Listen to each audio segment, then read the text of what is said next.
BNP হচ্ছে সেই প্রকৃতির রাজনৈতিক দল যারা পানি খাওয়ার আগে পানিটাকে একটু ঘোলা করে নিতে পছন্দ করে। বাস্তবতা হচ্ছে এক জালিম গিয়েছে আর এক জালিম মসনদে এসে বসেছে। আপনারা একজন জুলাই যোদ্ধার বক্তব্য শুনেছেন, একজন শহীদের পিতার বক্তব্য শুনেছেন। ওই দুটো বক্তব্যে যা বলা হয়েছে তাই এই মুহূর্তে বাংলাদেশের সকল মানুষের মনের দাবি। বাস্তবতা হচ্ছে স্বৈরাচারের পতন হয়েছে, কিন্তু ইনসাফ কায়েম হয় নাই। বাস্তবতা হচ্ছে এক জালিম গিয়েছে আর এক জালিম মসনদে এসে বসেছে।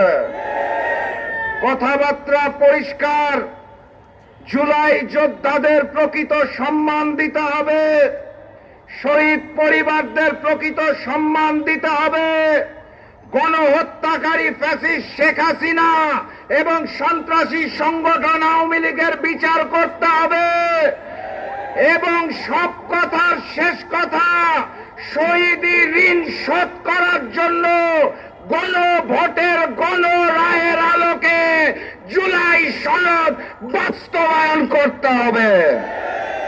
এর কোনো বিকল্প আমাদের হাতে নাই।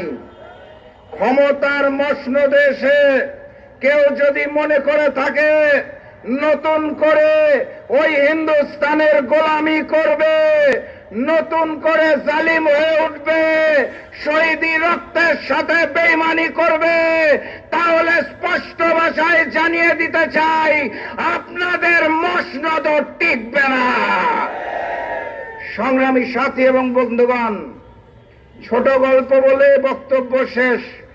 আপনারা জানেন এক প্রজাতির প্রাণী আছে, পশু, যারা পানি খায়, খাওয়ার আগে পানিটাকে একটু ঘোলা করে নেয়, জানেন তো নাকি? বিএনপি হচ্ছে সেই প্রকৃতির রাজনৈতিক দল যারা পানি খাওয়ার আগে পানিটাকে একটু ঘোলা করে নিতে পছন্দ করে। তত্ত্বাবধায়ক সরকারের আন্দোলন মনে আছে? বিএনপি নাকি মানে না, পানিটা ঘোলা করার পর ঠিকই পান করে।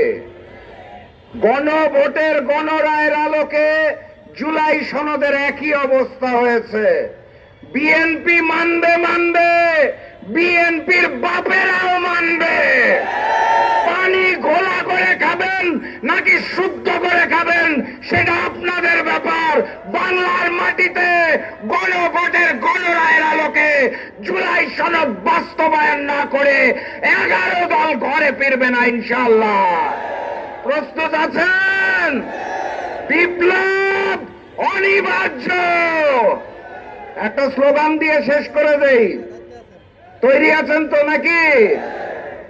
ইনকিলাব ইনকিলাব, ইনকিলাব ইনকিলাব, দিল্লি না ঢাকা, গোলামি না আজাদি, নারায়ে তাকবীর। দেখা হবে বিপ্লবে, দেখা হবে বিজয়ে। বাকি কথা বলবে খুলনার টাইগার। আমি শেষ করে দিলাম আজকে। বিজয়ের পথে যাত্রা শুরু, জীবন অথবা মৃত্যু। আসসালামু আলাইকুম।